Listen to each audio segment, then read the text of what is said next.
I stood in the doorway of Hawthorne Gallery, watching the autumn light filter through the tall windows onto the polished concrete floors. The space smelled of fresh paint and possibility.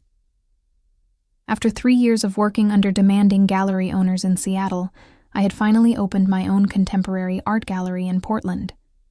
My savings account was nearly empty, but my dreams had never felt more tangible. The gallery specialized in emerging artists, the kind whose work made your chest tighten and your perspective shift. I had spent months cultivating relationships with painters, sculptors, and mixed media artists who deserved recognition.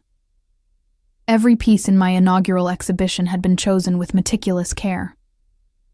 My phone buzzed with a text from my best friend Olivia. "How's opening week going?" "Slow but steady," I typed back, not wanting to admit that I had sold only 2 pieces in 5 days. The truth was more complicated than slow. The Portland art scene was saturated with galleries, and breaking through required not just talent and taste, but connections and capital. I had the first 2, but the third remained frustratingly elusive. That afternoon, a woman in her early 50s walked in. She wore an elegant navy dress and moved through the space with the confidence of someone who knew art intimately. Her eyes lingered on a large abstract piece by a local painter named Jordan, all swirling blues and fractured light. "Beautiful, isn't it?" I approached her with a smile. "Remarkable," she said. "You have an excellent eye." "Thank you. I'm Natalie, the owner." "Veronica," she replied, extending her hand. Her grip was firm, businesslike. "I run Castellane Consulting. We advise collectors and institutions on acquisitions." My heart jumped. Consulting firms like hers could make or break emerging galleries. A single recommendation from Veronica could mean the difference between survival and closure. "I'd love to hear more about your work," I said, trying to keep my voice steady. We talked for nearly an hour. Veronica asked insightful questions about my artists, my vision, and my background. She seemed genuinely impressed by my knowledge and passion. Before leaving, she handed me her card. "I'm hosting a private viewing event next month," she said. "For serious collectors. I'd like to feature some of your artists. Are you interested?" "Absolutely," I said, perhaps too eagerly. "Wonderful. I'll be in touch with details." After she left, I allowed myself a moment of celebration. This was the break I had been hoping for. Veronica's event could connect my artist with buyers who had the means and desire to invest in contemporary work. The following week, Veronica returned with a young man she introduced as her associate, Trevor. He was probably in his late 20s, with carefully styled hair and an expensive watch.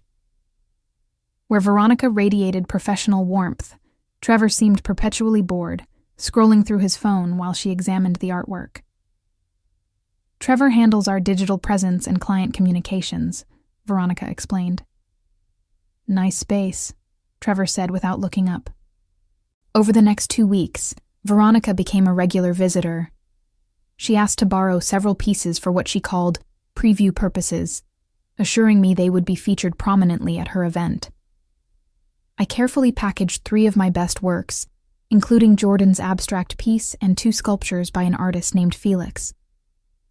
"These will generate significant interest," Veronica promised. "I have several collectors already asking about emerging artists from the Pacific Northwest." I felt like I was finally being seen, finally being taken seriously. Veronica treated me like a colleague rather than a desperate newcomer. She invited me to coffee, asked about my previous experience in Seattle, and shared stories about the art world that made me feel like an insider. "The key to success in this business," she told me over lattes one morning, "is understanding that art is only half the equation. The other half is relationships." "I'm learning that," I said. "You're a natural," she replied. "You have something rare, an authentic passion that collectors respond to. Too many gallery owners are just in it for the money." Her words felt like validation. I had worried that my idealism would be a liability, but Veronica made it sound like an asset.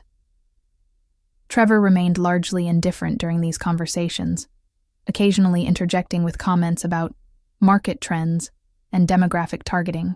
I found him off-putting, but I told myself that his rudeness was just a different professional style. The day before Veronica's event, she called with unexpected news. "Natalie, I have a wonderful opportunity. One of my top collectors, a tech investor named Patrick, saw photos of Jordan's piece. He's very interested, but he's flying to Tokyo tomorrow and won't be at the event. Would you be willing to arrange a private viewing this evening?" "Of course," I said immediately. "Perfect. Come to my office at 7. Patrick will meet us there." I arrived at Castellane Consulting's sleek downtown office building 15 minutes early, carrying a portfolio of Jordan's other work. The reception area was empty, but the door to Veronica's office was ajar. "Hello?" I called, stepping inside. The office was dimly lit. I heard voices from an interior conference room and walked toward them. Through the half-open door, I saw Veronica and Trevor standing in front of a laptop, their backs to me. "The prices are already up," Trevor was saying. "Nobody's going to trace it back to us." "Just keep the listings vague," Veronica replied. "Once they sell, we'll tell her they didn't generate interest at the event."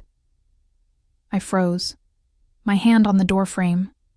My breath caught in my throat as I processed what I had just heard. I stepped back silently, my mind racing. They were selling my artist's work, the pieces I had entrusted to them, and they had no intention of telling me. I retreated to the elevator as quietly as I had come, my heart pounding so hard I thought it might burst. In the parking garage, I sat in my car and tried to think clearly.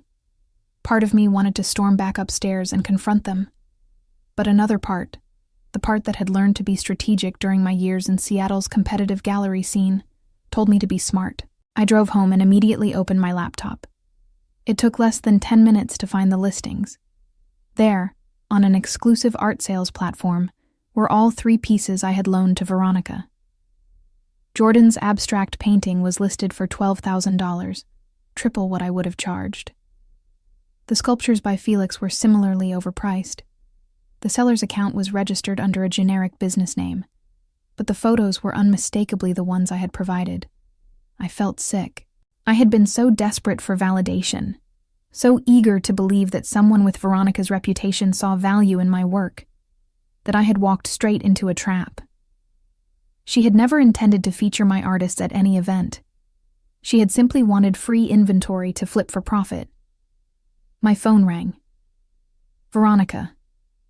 "Natalie, where are you? Patrick is here." I wanted to scream at her. Instead, I forced my voice to remain calm. "I'm so sorry. I had a family emergency. I had to leave town suddenly." "Oh no. Is everything all right?" The concern in her voice was so convincing, so perfectly performed, that I almost doubted what I had heard in her office. "It will be," I said. "I'll call you tomorrow." I hung up before she could respond, and spent the rest of the night pacing my apartment. I had no idea what to do. Confronting Veronica directly would likely accomplish nothing. She and Trevor could simply deny everything, claim the listings were a misunderstanding, and I would be left looking paranoid and unprofessional. Going to the police seemed pointless without clear evidence that would hold up legally. The pieces were in her possession with my permission, after all. By morning, I had decided on a different approach. I would play along, pretend I suspected nothing, and gather information. If Veronica thought she had gotten away with her scheme, she might reveal more about how her operation worked. And if I could understand the full scope of her fraud, I could find a way to expose it. I called her around 10 in the morning. "Veronica, I'm so sorry about last night." "Don't worry at all. Is your family all right?" "Yes, thank you. False alarm mostly. I feel terrible about missing Patrick. These things happen. Actually, he's still in town for another day. Would tonight work instead?" "Absolutely," I lied. "Wonderful. Same time, same place." That evening, I showed up at her office with the portfolio. Patrick turned out to be a real person, a pleasant man in his 40s, who asked intelligent questions about Jordan's technique and inspiration. Veronica played the role of gracious consultant perfectly, facilitating the conversation without dominating it. After 30 minutes, Patrick said he needed to think about it. He thanked us both and left. I waited until I heard the elevator doors close. "Veronica, can I ask you something?" "Of course." "How do you typically handle commissions on pieces you help sell?" She smiled warmly. "Standard industry rate is 20%, but for emerging galleries like yours, I only take 15. I believe in supporting new voices in the art world." The lie was so smooth, so rehearsed, that I almost admired her skill. "That's very generous," I said. Over the next 3 weeks, I became Veronica's ideal client. I accepted her advice without question, loaned her additional pieces when she requested them, and treated her like a mentor. She seemed pleased by my deference, and Trevor became slightly less dismissive in my presence. During this time, I did my own research. I created fake buyer accounts on various platforms and tracked the pieces Veronica had taken from me. All 3 sold within 10 days, and none of the money came to me. When I asked about the private viewing event, Veronica said it had been postponed due to scheduling conflicts. "But don't worry," she assured me. "I'm setting up something even better for January, a collector's brunch with some very influential people." I also started asking careful questions around Portland's art community. At a gallery opening one evening, I struck up a conversation with another gallery owner, a woman in her 60s named Diane.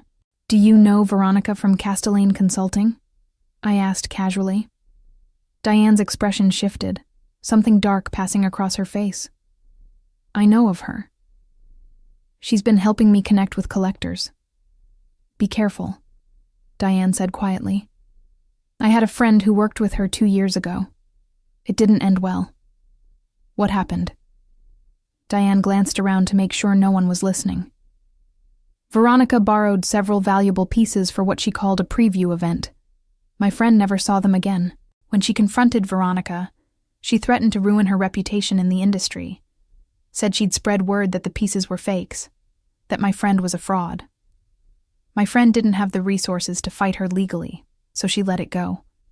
Last I heard, she had closed her gallery and moved to San Francisco." My blood ran cold. "Did she ever report it to the police?"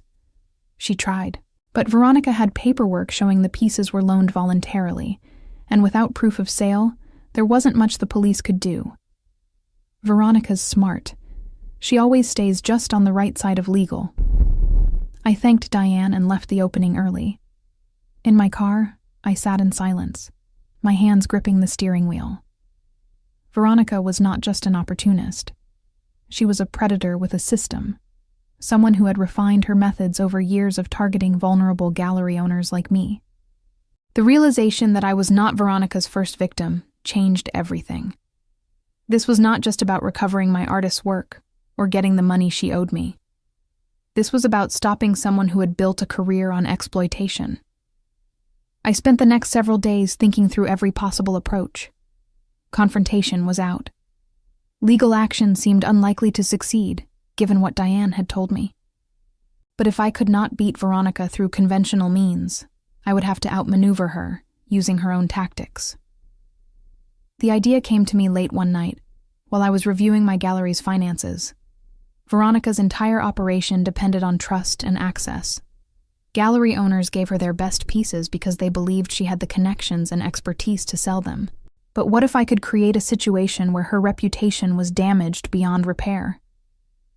What if I could expose her not just to her victims, but to the collectors and institutions she relied on for legitimacy? I started by documenting everything. I took screenshots of the online listings, recorded the dates when I had loaned her specific pieces, and saved every text and email exchange we had. I also reached out to Diane's friend in San Francisco, a woman named Beth, who was initially reluctant to talk, but eventually shared her own story of being defrauded by Veronica. "She's still doing it?" Beth asked, her voice tight with anger. "She is, and I want to stop her." "How?" I'm not sure yet, but I need to know everything about how she operates. What did she say to you? How did she explain the missing pieces? Beth told me about the preview event that never happened, the excuses that piled up over months, and finally the threats when she tried to hold Veronica accountable. The pattern was identical to my experience. There have to be others, I said. There are. I know at least 3 other gallery owners in Oregon and Washington who've had similar experiences. Most of them are too scared or embarrassed to talk about it. Would they talk to me? There was a long pause. Maybe, if they thought it could actually lead somewhere. I spent the following week tracking down these other gallery owners. 2 of them refused to speak with me, but one, a man named Gregory who ran a small gallery in Seattle, agreed to meet for coffee. He was younger than I expected, maybe in his early 30s, with a weariness that seemed to have settled deep in his bones. She took 4 pieces from me, Gregory said, stirring his coffee without drinking it. Told me she had a private collector interested in Pacific Northwest landscapes. I gave her my best work, pieces I had spent months trying to sell through normal channels. When I asked for updates, she always had an excuse. The collector was traveling. The collector was reconsidering. The collector wanted to see more options first. After 3 months, I demanded the pieces back. She told me they had been damaged in transit, and that her insurance would cover it. I never saw a penny. Did you have any documentation? A loan agreement, but it was deliberately vague.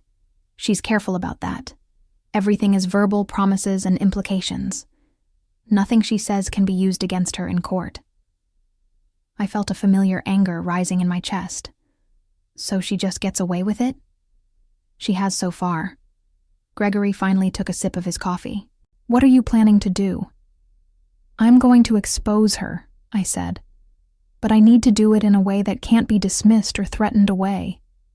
I need proof that's so clear, so public, that she can't spin her way out of it. How? That was the question I had been turning over in my mind for days.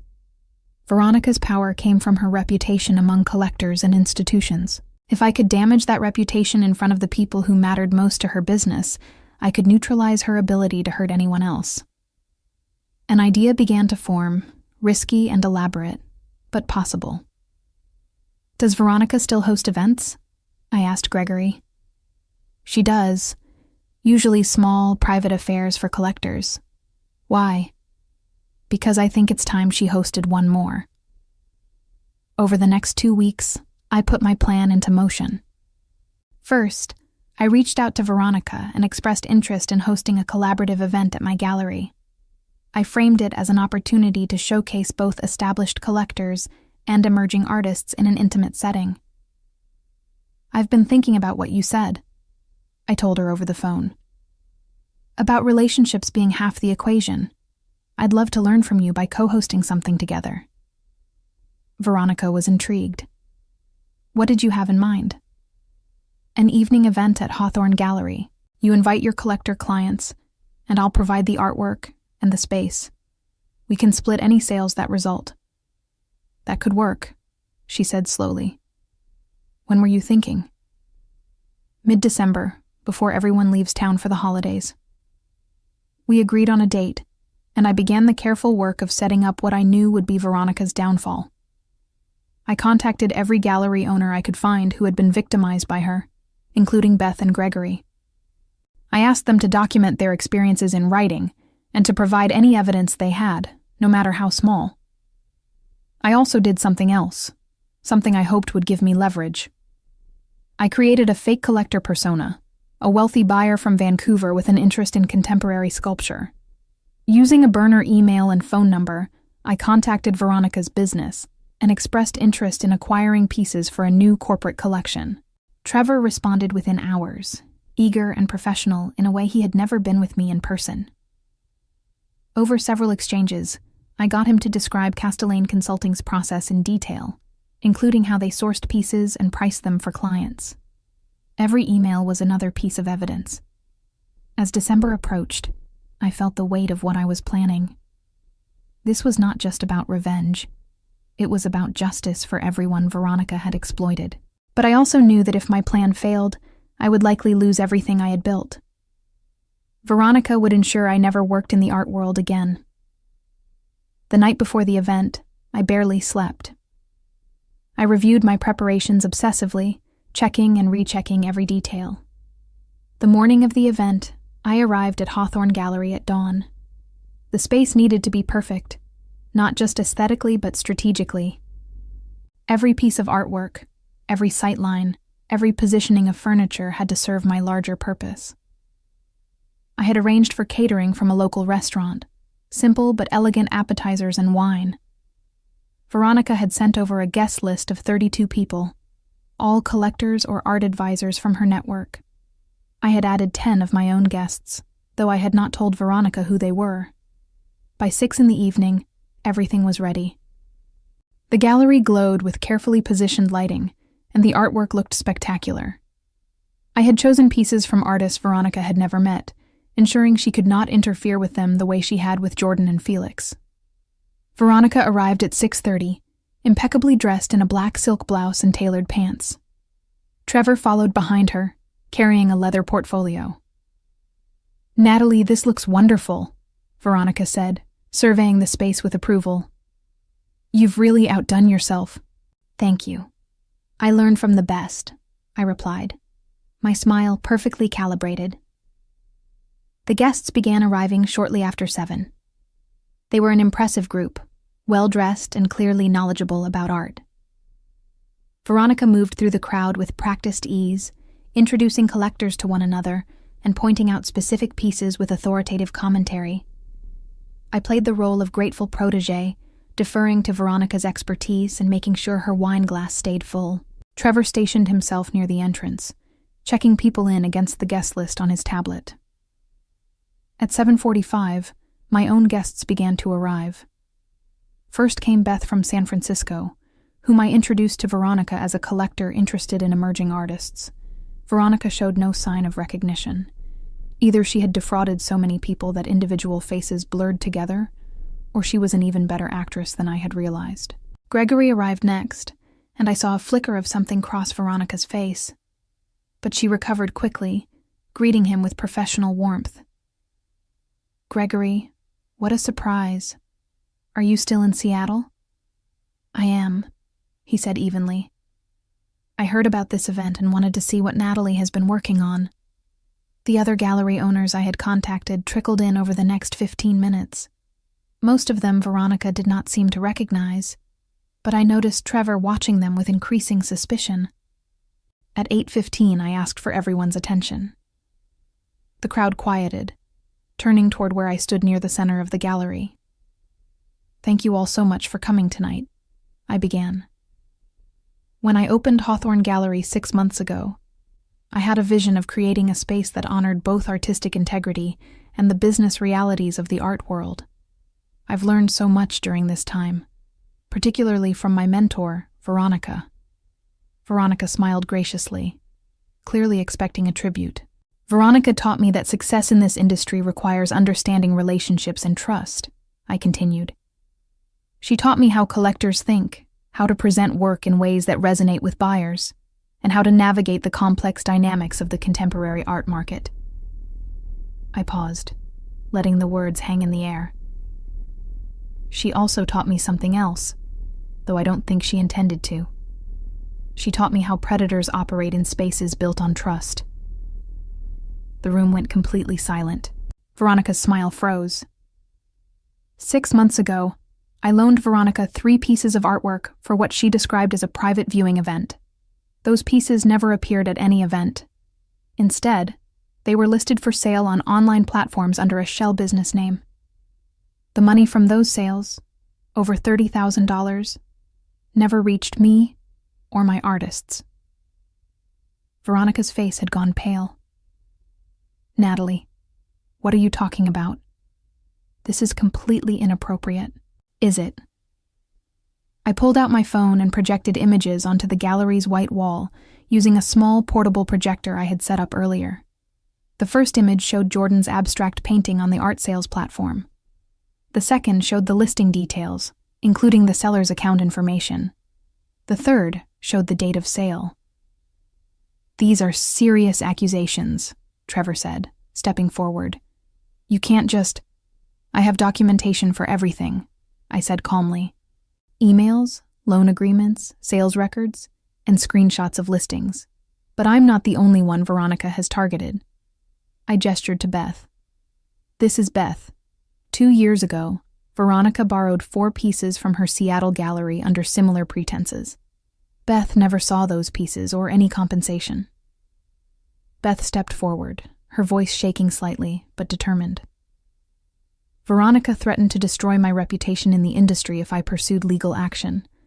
She said she would tell everyone my work was fake, that I was unreliable. I closed my gallery because of her." Gregory spoke next, describing his own experience. Then 2 other gallery owners shared their stories. With each testimony, the crowd's attention shifted more firmly toward Veronica, who stood frozen near the entrance. "This is absurd," Veronica finally said, her voice sharp. "These are clearly disgruntled business associates who didn't understand the terms of our agreements. I run a legitimate consulting business. Do you?" I projected another series of images, these from my correspondence with Veronica's business, using my fake collector persona. The emails showed Trevor describing how they sourced pieces from partner galleries and resold them at significant markups without the gallery's knowledge. "That was taken out of context," Trevor said quickly. "Those emails were about a completely different—" "Stop." Veronica's voice was cold. She turned to me, and I saw genuine fury in her eyes. "You have no idea what you've just done. I have connections throughout this industry. I can make sure you never sell another piece of art in this city." "I don't think you can," I said quietly. "Because everyone in this room now knows what you are. And more importantly, everyone in this room has the documentation to prove it." I had given copies of all my evidence to every guest before the event started, slipping folders into their hands as they arrived. The collectors, the legitimate ones who had trusted Veronica, were now looking at her with expressions ranging from shock to disgust. One of them, an older man in an expensive suit, spoke up. "Veronica, is this true? Have you been selling misrepresented inventory? I can explain, because if it is, I need to review every acquisition you've advised me on for the past 3 years." Other voices joined in, collectors demanding answers, asking questions, expressing betrayal. The carefully constructed reputation Veronica had built was crumbling in real time. Trevor tried to salvage the situation, his voice rising as he addressed the crowd. "Everyone, please. This is clearly a coordinated attack by people with vendettas. If you'll just let Veronica explain the business model—" "The business model is fraud," Gregory interrupted. "Call it consulting, call it curation, call it whatever you want. She steals from small gallery owners and resells their work at inflated prices. That's the model." Veronica's composure was fracturing. Her face had gone from pale to flushed, and her hands trembled slightly as she clutched her wineglass. "This is defamation. I will sue every single one of you." "With what money?" Beth asked. "The money you stole from us? Good luck explaining that in court." I watched as Veronica scanned the room, looking for allies or escape routes. The collectors who had trusted her were backing away, both literally and figuratively. Several were already on their phones, likely contacting lawyers or other colleagues in the industry. One woman, a gallery owner I recognized from Vancouver, approached me. "Do you have copies of all this documentation?" "I do. I can send it to you tonight." "Please do. I worked with Veronica last year on what she called a collaborative acquisition. Now I'm wondering what actually happened to those pieces." As more people came forward with questions or their own suspicions, Veronica made her move toward the exit. I stepped into her path. "You're not leaving yet," I said. "We're not finished. Get out of my way, Natalie. Not until you return what you stole, from me and from everyone else here." Veronica laughed, a harsh, bitter sound. "You think this little performance means anything? You think you've won? I have lawyers who will bury you in paperwork. I have contacts who will make sure your name is poison in every gallery from here to New York. You'll never recover from this." "Maybe," I said, "but neither will you." I could see the calculation in her eyes, the weighing of options. She was trying to figure out how to minimize the damage, how to spin this situation into something survivable. But the evidence was too clear, too documented, and too public. "Trevor," she snapped, "we're leaving." Trevor moved toward the door, but I had anticipated this. Two people stepped into the entrance, blocking the exit. They were not part of the art world. They were private investigators I had hired to document Veronica's activities over the past month. I had not been certain I would need them tonight, but their presence made Veronica stop in her tracks. "These are private investigators," I explained to the room. "For the past 4 weeks, they've been tracking the movement and sale of artwork through Veronica's business. They've documented transactions, verified buyer identities, and traced money flows. Everything they found corroborates what we've presented tonight." One of the investigators, a woman in her 40s, stepped forward. "We've also filed reports with the Oregon Attorney General's office regarding possible wire fraud and interstate commerce violations. Given the dollar amounts involved and the number of victims across state lines, this falls under federal jurisdiction." The color drained from Veronica's face again. Federal charges meant this was no longer just about civil lawsuits or reputation. This was criminal. "You're bluffing," Trevor said, but his voice lacked conviction. "The reports were filed this morning," the investigator continued. "We have evidence of at least 18 separate incidents of fraud spanning 3 years and 4 states. The cumulative value of misappropriated artwork exceeds $400,000. The room erupted in shocked murmurs. The scope of Veronica's operation was larger than even I had realized. Some of the collectors began demanding to see the investigative reports immediately. Veronica turned to me, her expression hardening into something cold and calculated.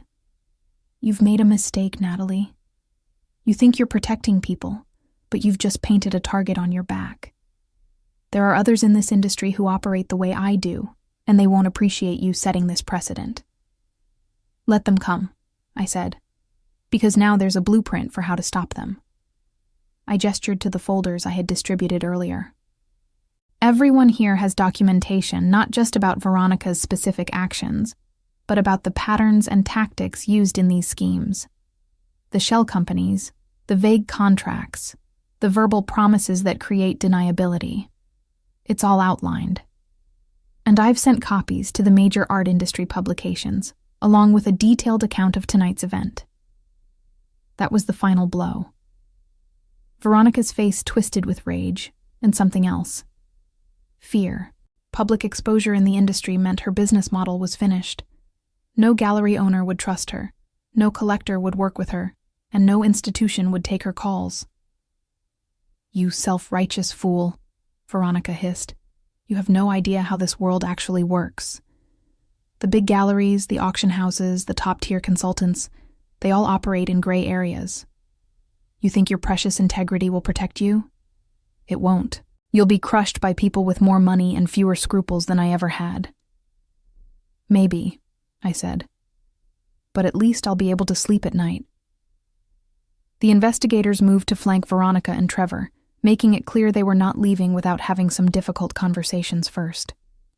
Several of the collectors had formed a group near the back of the gallery, comparing notes and discussing potential legal action. Beth approached me, her eyes glistening with tears. "Thank you. I never thought I'd see any kind of justice for what she did to me. This is just the beginning," I said. "We need to make sure she can't do this to anyone else."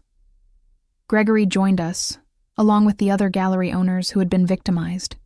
We formed a circle, an impromptu support group bound by shared experience and the satisfaction of watching our abuser face consequences.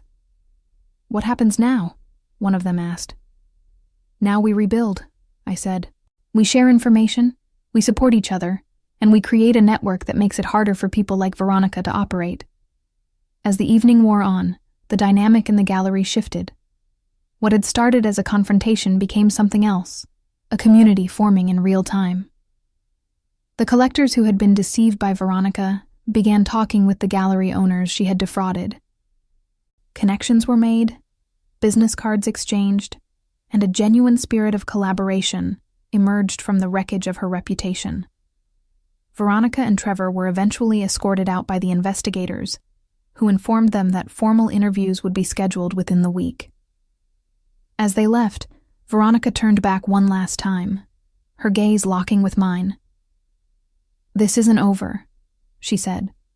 "Yes," I replied. "It is." After Veronica and Trevor left, the energy in the gallery transformed. What remained was not anger or vindication, but a strange sense of relief, mixed with possibility. The collectors who stayed were genuinely interested in the artwork now, engaging with it on its own merits, rather than through the filter of Veronica's manipulative curation.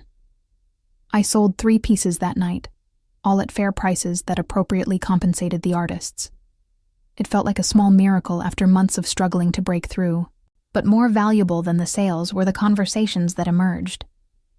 Gallery owners from different cities exchanged contact information and talked about creating a warning system, a way to flag suspicious consultants or buyers before they could do damage. "We should have done this years ago," Gregory said. "If we had been talking to each other instead of staying isolated, Veronica would have been exposed much sooner." "It's not too late to start," Beth said. "We can build something better now." As midnight approached and the last guests filtered out, I stood alone in the gallery, looking at the empty wine glasses and the scattered folders of evidence. Olivia arrived, having waited outside until the event concluded as I had asked her to. "So?" she asked. "Did it work?" "It worked," I said, and then I started crying. The adrenaline that had sustained me through the confrontation drained away, leaving me shaking with exhaustion and relief. Olivia hugged me tightly. "I'm so proud of you." I was terrified the whole time. What if she had found a way to discredit me? What if the collectors had taken her side? But they didn't, because you had the truth and the evidence to back it up. You were smarter than her, Natalie. Over the following days, the fallout from the event rippled through Portland's art community and beyond. The investigators' reports led to formal charges being filed against Veronica and Trevor. The Oregon Attorney General's office opened an investigation into Castellane Consulting, and several other states followed suit after victims came forward from Seattle, San Francisco, and even Los Angeles. The art publications I had contacted ran detailed stories about the scheme, using the documentation I provided to explain how predatory consultants operated and how gallery owners could protect themselves. My name appeared in several articles, sometimes as a source, sometimes as the protagonist of the story. The attention was uncomfortable at first, but it also brought new clients to Hawthorne Gallery. Jordan and Felix, the artists whose work Veronica had stolen and sold, were understandably shaken when I explained what had happened. But they were also impressed by how I had handled it. Jordan's piece, the one Veronica had sold without permission, was eventually recovered through legal channels and returned to me. I sold it properly, giving Jordan his full share of the proceeds plus compensation for the delay and trouble. "You could have just let it go," Jordan said when we met to discuss the resolution. "Cut your losses and moved on." "I couldn't," I said. "Not just for me, but for everyone else she would have hurt next." Felix was more direct in his appreciation. "You're a fighter, Natalie. That's rare in this business." The network Beth had suggested became a reality faster than any of us anticipated. Within a month, over 40 gallery owners from across the Pacific Northwest had joined an informal coalition dedicated to sharing information about suspicious buyers, consultants, and dealers. We created a secure online forum where we could flag potential problems and verify the legitimacy of business opportunities. The coalition attracted attention from larger institutions, including museum curators and established gallery owners who had witnessed similar schemes but had felt powerless to address them. Several law firms specializing in art fraud reached out, offering pro bono assistance to victims who wanted to pursue legal action against consultants like Veronica. As winter settled over Portland, I found myself busier than I had ever been. The publicity from exposing Veronica had brought unexpected benefits. Collectors who appreciated my integrity sought out Hawthorne Gallery specifically, wanting to work with someone they could trust. I hired an assistant to help manage the increased workload, a recent art history graduate named Iris, who brought fresh energy and ideas to the space. One afternoon in early January, I received a call from an unfamiliar number. I almost did not answer, still wary of potential retaliation from Veronica's allies. But curiosity won out. "Is this Natalie?" "Yes." "My name is Catherine. I run the Belmont Gallery in San Diego. I heard about what you did in Portland." "Oh," I said, unsure where this was going. I had a similar experience 3 years ago with a different consultant. I didn't handle it the way you did. I just walked away from the industry entirely. But seeing your story made me realize I gave up too easily. I'm sorry that happened to you." "Don't be sorry. I'm calling because I want to reopen my gallery, and I wanted to ask if you'd be willing to advise me on how to protect myself this time around." That conversation was the first of many. Over the following months, I found myself in an unexpected role as a mentor and advocate for other gallery owners who had been burned by fraudulent operators. It was not a role I had sought, but it felt meaningful in a way that transcended simple business success. Veronica's legal troubles mounted steadily. The federal charges proceeded slowly, as these cases always did, but the civil lawsuits from her victims moved faster. Several collectors who had unknowingly purchased stolen artwork through her demanded refunds and threatened additional legal action. Castellane Consulting's business accounts were frozen pending the outcome of the criminal investigation. I heard through the network that Veronica had tried to restart her consulting practice under a different name, but word spread quickly. No one would work with her. Her reputation was so thoroughly destroyed that she became essentially blacklisted from the art world. Trevor, meanwhile, attempted to distance himself from Veronica, claiming he had been unaware of the fraudulent aspects of their business. The evidence from his own emails made that defense difficult to maintain. He eventually reached a plea agreement with prosecutors, agreeing to testify against Veronica in exchange for reduced charges. In March, I received an email from Diane, the gallery owner who had first warned me about Veronica months earlier. "I heard what you did. My friend Beth called me. Thank you for having the courage to do what needed to be done." Spring arrived in Portland with cherry blossoms and longer days. Hawthorne Gallery had survived its first year and was beginning to thrive. The artists I represented were gaining recognition, not through manipulation or fraud, but through genuine appreciation of their work. I had built something real and sustainable, something I could be proud of. Late one evening, after closing the gallery, I stood in the same doorway where I had stood a year earlier, watching light fade from the space. So much had changed. I had lost my naivety about the art world, but I had gained something more valuable: the knowledge that integrity was not a weakness, but a strength that could reshape an entire community. By summer, the legal consequences for Veronica had crystallized into something tangible and devastating. The federal wire fraud charges moved forward, with prosecutors building a case that spanned multiple states and dozens of victims. The cumulative evidence was overwhelming, not just from my documentation, but from the investigators' work and testimonies from gallery owners across the country who had come forward after reading about the case. Trevor's testimony proved damaging beyond what anyone had anticipated. In exchange for his cooperation, he provided detailed records of every fraudulent transaction Castellane Consulting had conducted over 3 years. The records showed a systematic operation, not isolated incidents of opportunism, but a deliberate business model built on exploitation. In June, I was asked to testify before a grand jury. The experience was surreal, sitting in a formal courtroom and describing how Veronica had targeted me, gained my trust, and stolen from my artists. The prosecutors were thorough, walking through every email, every conversation, every piece of evidence I had gathered. "Why did you decide to confront her publicly, rather than simply report her to authorities?" one of the prosecutors asked. Because I had watched too many people lose everything to her and then stay silent out of fear or shame, I said. I wanted to break that pattern. I wanted other victims to know they weren't alone, and that it was possible to fight back. The grand jury returned indictments on multiple counts of wire fraud, interstate commerce violations, and conspiracy. Veronica's bail was set high enough that she struggled to pay it, her assets already depleted by frozen accounts and mounting legal fees. The woman who had once moved through Portland's art scene with such confidence was now facing decades in federal prison. The civil lawsuits progressed in parallel. Beth, Gregory, and 8 other gallery owners filed a class action suit seeking restitution for stolen artwork and lost income.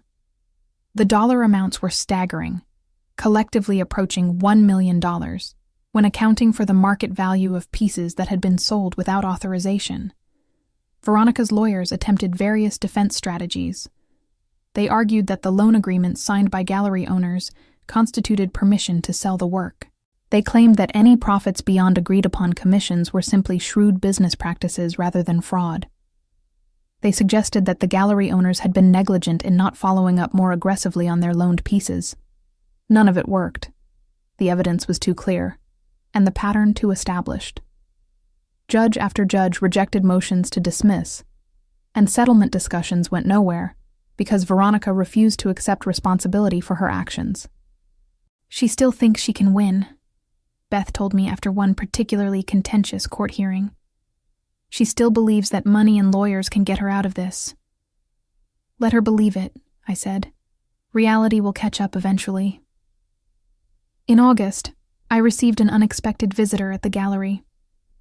A woman in her 30s, professionally dressed, introduced herself as a journalist, working on a long-form piece about fraud in the art world. Your case against Veronica has attracted a lot of attention, she explained. But I'm interested in the broader pattern. How many other consultants are operating similar schemes? What are the systemic issues that allow this to happen? I spent 3 hours talking with her, sharing not just my own experience, but what I had learned from the network of gallery owners we had built. The conversation ranged across topics I had never fully articulated before: the power imbalances between consultants and emerging galleries, the lack of industry oversight, the cultural tendency to blame victims for being naive rather than perpetrators for being predatory. What do you want people to understand? The journalist asked at the end of our conversation. That this isn't about individual bad actors. It's about an industry that has allowed exploitation to flourish because it's more profitable for the powerful players to maintain the status quo than to implement real protections. The article was published in September, a 15-page investigation that used Veronica's case as the centerpiece, but expanded to examine dozens of similar schemes across the country. The response was immediate and intense. Art institutions that had previously ignored complaints about fraudulent consultants suddenly announced policy reviews. Industry associations promised new ethical guidelines. Law enforcement agencies in multiple states opened investigations into other suspected cases. I received hundreds of emails after the article appeared, some from other victims thanking me for speaking out, others from gallery owners asking for advice on how to protect themselves. A few were hostile, accusing me of damaging the industry's reputation or making it harder for legitimate consultants to operate. You've become a lightning rod, Olivia observed, scrolling through the messages on my laptop one evening. I know. I'm not sure I'm comfortable with it. Too late now. You've changed the conversation. People are paying attention. She was right. The visibility was uncomfortable, but it was also effective. The network we had created evolved into a formal organization with bylaws, membership criteria, and dedicated resources for supporting fraud victims. We called it the Gallery Owners Alliance, and within 6 months of its founding, it had over 200 members across North America. October brought the first real cold snap of autumn and the beginning of Veronica's criminal trial. The courthouse was crowded with journalists, victims, and curious observers who had followed the case through media coverage. I sat in the gallery section, flanked by Beth and Gregory, watching as Veronica entered with her legal team. She looked different, diminished somehow. The confidence and polish that had once defined her presence had been replaced by something harder and more brittle. She avoided making eye contact with anyone in the courtroom, staring straight ahead as the proceedings began. The trial lasted 3 weeks. Prosecutors methodically presented evidence, document after document, showing the scope and deliberation of Veronica's fraud. Trevor testified for 2 full days, describing how they had identified vulnerable gallery owners, approached them with promises of access to collectors, and then systematically stolen and resold their inventory. "Did you ever express concern about the legality of these actions?" the prosecutor asked Trevor during direct examination. "Several times," Trevor said. "Veronica always said we were operating within legal gray areas. She said the gallery owners were sophisticated business people who should have done more due diligence." "Did you believe that?" Trevor paused. "Eventually, I stopped asking questions. The money was good, and Veronica was very convincing. When it was my turn to testify, I walked through my entire experience, from the first day Veronica entered my gallery to the evening I confronted her. The defense attorney tried to suggest I had been negligent in loaning valuable artwork without more formal protections. "Isn't it true, Miss Natalie, that you signed a loan agreement with very broad terms?" "I did." "And isn't it true that you waited months before demanding your artwork back?" "Because I believed the person I was working with was operating in good faith. That's how trust works in business relationships. Veronica exploited that trust systematically." "But you could have been more careful, couldn't you?" "I could have been more paranoid," I said. "But the responsibility for fraud lies with the person committing it, not with their victims." Other gallery owners testified to similar experiences. The pattern was undeniable. Veronica had refined her approach over years, learning how to identify the most vulnerable targets and how to maintain plausible deniability while systematically stealing from them. The defense's case was weak.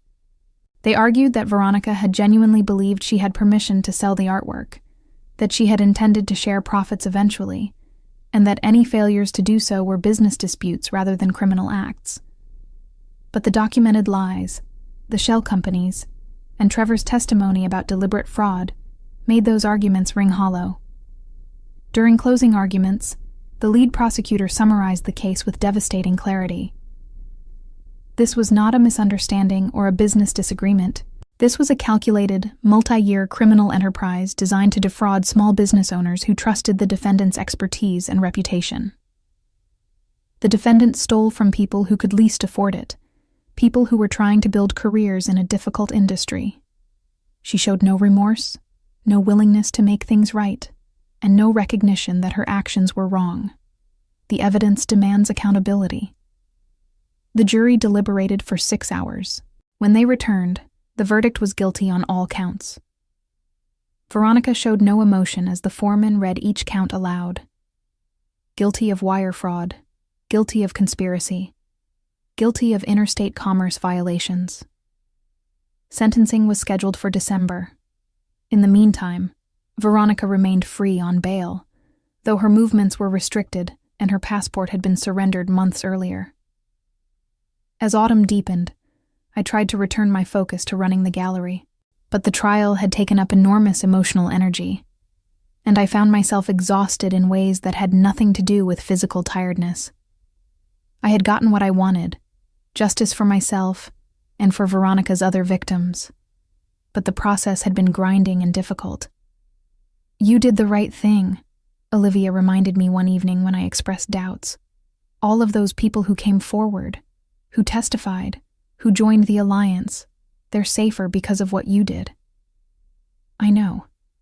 It just feels strange. I wanted to be a gallery owner, not an activist. Maybe you get to be both now." In December, I returned to the courthouse for Veronica's sentencing hearing. The room was packed again, with many of the same faces from the trial. The judge allowed several victims to make impact statements before determining the sentence. Beth went first, describing how Veronica's fraud had forced her to close her gallery and leave the art world entirely. "I lost not just money, but my dream, my career, my sense of trust in other people." Gregory spoke about the financial devastation and the years it took to rebuild his business. Others described similar impacts: lives disrupted, careers derailed, confidence shattered.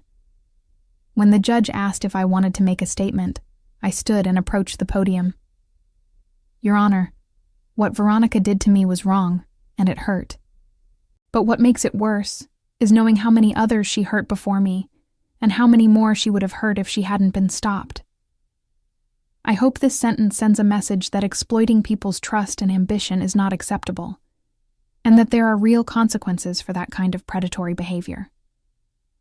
The judge listened to all the statements with careful attention, occasionally making notes. When the victims had finished, he addressed Veronica directly. "Miss Veronica, you operated a systematic fraud that targeted vulnerable business owners trying to establish themselves in a competitive industry. You exploited their trust, their passion for art, and their desire to succeed. The evidence shows this was not an isolated mistake or a business decision that went wrong. This was deliberate, calculated criminal conduct carried out over years." He paused, looking down at the documents before him. "The sentencing guidelines for your crimes allow for significant prison time. Given the scope of your fraud, the number of victims, and your complete lack of remorse throughout these proceedings, I am sentencing you to 12 years in federal prison, to be followed by 5 years of supervised release. You will also be ordered to pay restitution in the amount of $943,000, to be distributed among your victims, according to a schedule determined by the court." The courtroom stirred with murmurs. 12 years was a substantial sentence, longer than many had expected. Veronica's face went white, and she gripped the edge of the defense table. Her lawyers immediately began discussing appeals, but the judge's tone made clear this decision was final. Trevor, who had already been sentenced as part of his plea agreement, received 3 years in prison and was ordered to pay his share of restitution. His cooperation had earned him leniency, but the judge made clear that he bore responsibility for his role in the fraud. As the hearing concluded and Veronica was led away by marshals, I felt a complex mixture of emotions: relief that it was over, satisfaction that justice had been served, but also a strange emptiness, the sense that no sentence could fully repair the damage she had caused. Beth hugged me tightly in the courthouse hallway. "It's done. It's really done." "It is," I said, and realized I was crying. Over the following months, the restitution process began. Veronica's remaining assets were liquidated, her business dissolved, and payments started flowing to her victims. I received a check for $38,000, covering the value of the stolen artwork plus interest. It was not everything I had lost when accounting for the time and emotional toll, but it was something tangible. I used part of the money to commission new work from Jordan and Felix, ensuring they were compensated for the disruption Veronica had caused their careers. The rest I invested back into the gallery, expanding the space and hiring a second employee to help manage our growing roster of artists. The Gallery Owners Alliance continued to grow, becoming a legitimate force within the art industry. We successfully lobbied for new regulations requiring greater transparency in art consulting relationships. Several states passed laws making it easier for victims of art fraud to pursue criminal charges and civil remedies. In February, I was invited to speak at an art industry conference in Chicago. The topic was protecting emerging galleries from exploitation. Standing on the stage, looking out at hundreds of gallery owners, curators, and consultants, I felt the weight of how much had changed in just 18 months. When I opened my gallery, I thought success meant selling artwork and building relationships with collectors, I told the audience. I learned that real success means creating an industry where trust is protected, where exploitation is punished, and where emerging voices are supported rather than preyed upon. We all have a role to play in making that happen. The speech was well received, and afterward, dozens of people approached me with their own stories or questions about how to implement better protections. The conversation I had started in my gallery that December evening had expanded far beyond anything I had imagined. Spring came again to Portland, bringing with it renewal and growth. Hawthorne Gallery celebrated its second anniversary with an exhibition featuring 15 artists, some familiar and some new. The opening was packed with collectors, fellow gallery owners, and supporters who had followed my journey. Jordan's new piece, a stunning abstract that seemed to capture light itself, sold within the first hour. Felix's sculptures drew admiring crowds. I moved through the space, making introductions and facilitating conversations, feeling genuine joy in the work. Later, after most guests had left, I stood once more in the doorway of my gallery, looking out at the city lights. Olivia joined me, handing me a glass of wine. "You did it," she said. "You built something real." "We did it," I corrected. None of this would have been possible without everyone who stood up and refused to stay silent. In the month that followed, I received occasional updates about Veronica. She was serving her sentence at a federal facility in California, working in the prison library.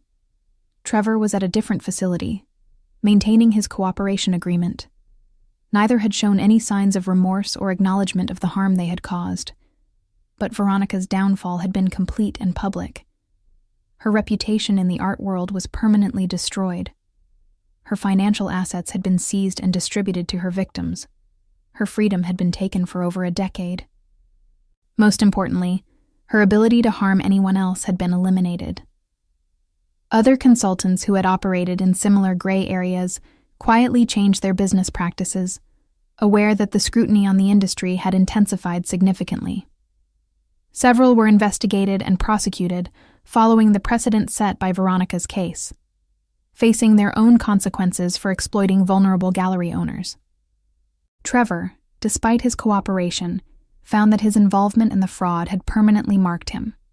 Upon his release after serving 3 years, he discovered that no legitimate business in the art world would hire him. His attempts to rebrand himself failed repeatedly as former colleagues and victims ensured that anyone who searched his name found detailed accounts of his crimes. He eventually left the art industry entirely, taking a low-level administrative job far from the world he had once navigated with such calculated cruelty. As for me, I had learned that revenge was not simply about making someone pay for their wrongdoing. It was about creating accountability, protecting others, and ensuring that justice was not just served, but visible. Some might call what I did risky or vindictive, but I knew it was necessary, and I would do it again without hesitation.